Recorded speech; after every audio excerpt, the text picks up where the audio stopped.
आज निपाणीकडे जात असताना वाटेत मामांच्या मेंढ्यांचं दर्शन झालं.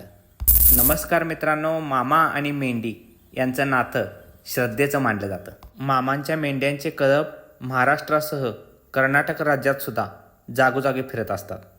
ज्या ठिकाणी हे कळप जातात त्या ठिकाणी भाविक मोठ्या श्रद्धेनं त्यांचं स्वागत करतात आणि आपल्या शेतामध्ये या मेंढ्यांचं वास्तव्य केलं जातं. ज्या ठिकाणी या मेंढ्यांचं वास्तव्य होतं त्या शेतकऱ्याला भरपूर लाभ मिळतो आणि त्याची भरभराटी होते. मेंढ्यांच्या पायाखालची धूळ कपाळाला लावणे हे सुद्धा मोठे भाग्य समजले जाते.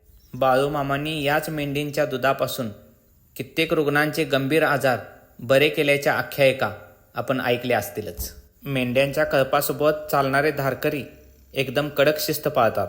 मेंढ्यांचे दूध बाहेर न विकता केवळ प्रसादासाठीच वापरले जाते. ज्या गावात वास्तव्य करून हा कळप पुढे जातो त्या गावात सुख, समाधान आणि शांतता नांदते. हे मात्र तितकंच खरं आहे. बोला बाळूमामांच्या नावानं चांग भलं.